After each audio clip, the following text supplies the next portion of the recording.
Olá, irmãos, graça e paz seja convosco. Eu estou muito feliz, irmãos, por termos terminado essa lição e com chave de ouro. Eu quero saudá-los com a mesma saudação de Paulo aos Efésios, no capítulo 1 e o verso 2.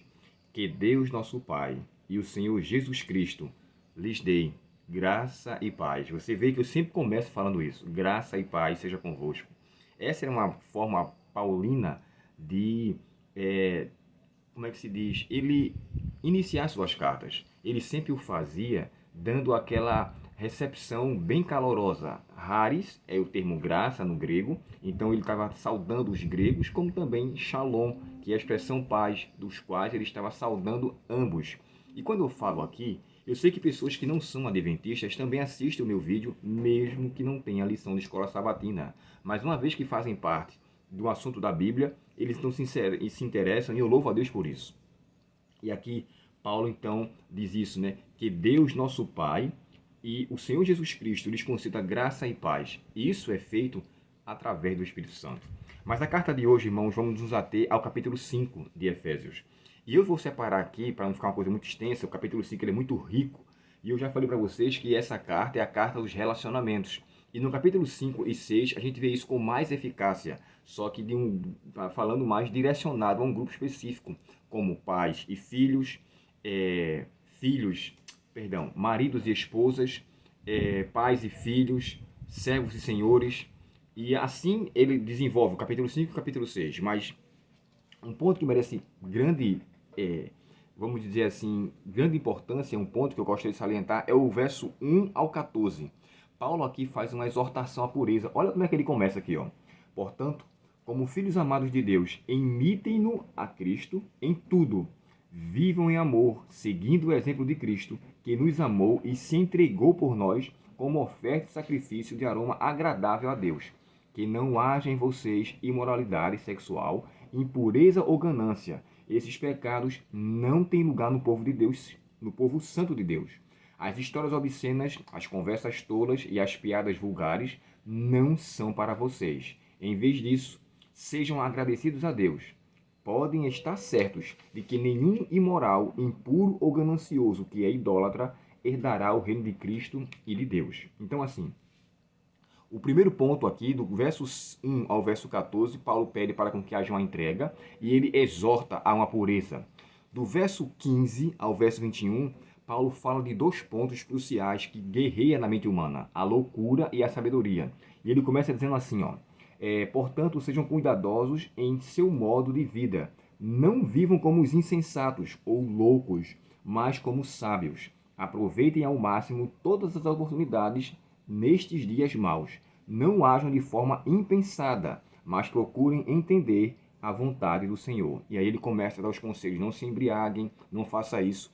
Esse aqui é um chamado que Paulo faz e fazendo uma distinção, né, entre a loucura e a sabedoria. Lembrando que a sabedoria é o primordial. O temor do Senhor, disse Jó, é o princípio do saber, Jó 28. E o próprio Salomão escreveu no Provérbios 1, verso 7. Eis que o temor do Senhor é o princípio da sabedoria. E nisso consiste. E a parte final, que gostaria de fechar com vocês, é Efésios capítulo 5 e o verso 22 a 33. Ou seja, ele agora faz aqui um apelo à união. Primeiro ele começa uma sujeição única, individual, das pessoas para com Deus. Ele começa dizendo assim no verso 21. Sujeitai-vos uns aos outros por temor a Cristo, ou no temor a Cristo. Mais uma vez, a expressão que Paulo descreve é que essa sujeição só pode ser de fato feita em Cristo. Não há sujeição sem a pessoa dele. E o que me chama a atenção é que ele fala por temor. A gente, mais uma vez, leva para o Antigo Testamento e também o Apocalipse, né? A primeira mensagem angélica é temei a Deus, ou seja, temor, respeito, reverência. Andamos à vista de um Deus santo. Devemos então viver como tal. O próprio Salomão, mais uma vez em seus escritos em Eclesiastes, ele diz assim, de tudo que se tem ouvido, a suma teme a Deus e guarda os seus mandamentos, porque esse é o dever de todo homem. Agora me deixa falar uma coisa aqui. O tema da lição é recebendo e transmitindo graça. O começo da carta fala que Deus se entregou por nós. No começo que eu falo é todo o conteúdo. fala de uma entrega que Cristo fez e a maneira como Ele quer que vivamos. Paulo chega a falar a mesma coisa também. Assim como Deus ama a igreja e se entregou por ela, o marido deve amar a esposa e se entregar por ela. E isso deve ser feito em todos os ambientes. Eu também devo amar o meu próximo e me entregar a ele, no sentido de a graça que me foi estendida também é alcançável também a ele, também alcança a ele também. Ou seja, eu não devo tê-la para mim. O mesmo Deus que me salvou, que me mantém, é o mesmo Deus que me faz estender essa graça para os outros. Porque entre umas das bem-aventuranças, o próprio Jesus nos ensinou, bem-aventurados misericordiosos, porque alcançarão misericórdia. Eu não posso, irmãos, pedir a Deus misericórdia se eu não sou misericordioso. Eu não posso suplicar a Deus o perdão se eu não sou perdoador. Eu não posso pedir a Deus que tenha paz comigo se eu não tenho paz com os outros. E aí que entra o texto de Paulo aos Hebreus, né? Seguir a paz com todos. Então, assim, o que eu entendo dessa lição de quinta-feira é que a gente deve transmitir aquele que a gente recebeu. O próprio Paulo chegou a descrever, né, na Santa Ceia, fala assim, antes vos entreguei o que também recebi. Aí quer dizer, nós recebemos graciosamente. Portanto, devemos estender graciosamente. Não somos exclusivos, somos pessoas inclusivas, que incluem as pessoas na mesma situação das quais nós estamos e que a graça que nos alcançou deve ser estendida a ela também. Eu amo, irmãos, todas as pessoas de todas as denominações, Batista, Assembleia, Metodista, Brasil para Cristo, Presbiteriana, Deus é Amor. Sabe por quê? Porque eu sei que a maior parte do povo de Deus estão nessas igrejas e não na igreja que eu faço parte. A igreja que eu faço parte, ela é simplesmente uma partícula de um mundo de pessoas que estão espalhados por aí. Então, assim, eu levo em consideração o que a própria Ellen White descreve. A maior corporação dos filhos de Deus estão nas igrejas lá fora. E olha que é Ellen White que está falando isso. Poderia até falar algo contrário, né? Porque é uma profetisa da qual eu acredito. Mas ela fala dizendo isso com clareza no livro O Grande Conflito. Então, que sejamos, sabe, extensivos aos outros. Sejamos pessoas amáveis, pessoas flexíveis, pessoas que demonstrem amor, mas que vivam amor.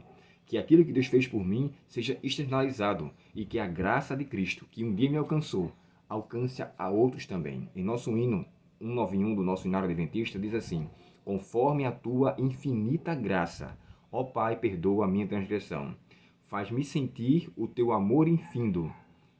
Dá-me alegria em tua salvação. Que essa alegria que nos alcançou alcance os outros também. E que nós sejamos portas para elas, guias para elas, pontos para elas, para que elas encontrem Cristo, que nos salvou. Oremos ao Senhor. Querido Pai Celestial, que o Senhor nos conceda a graça e a satisfação da tua santíssima presença em todos os lugares.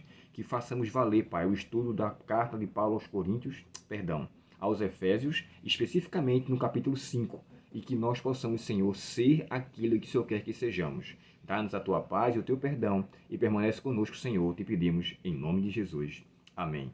Enquanto eu estava orando, passou um filme aqui na minha cabeça.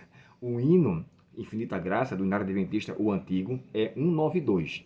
Depois vocês conferem lá. Se for 191, eu achei que fosse errado, mas eu acho que seja 192. Deus abençoe você. Um ótimo dia, sua presença. Amanhã, embora o autor da lição aqui não fale sobre o capítulo 6, eu vou fazer um vídeo sobre o capítulo 6. Para a gente então encerrar a lição desse trimestre. Deus abençoe você mais uma vez. E se inscreva em nosso canal, curta nossos vídeos e que Deus nos abençoe ricamente. Até o próximo estudo. Até logo.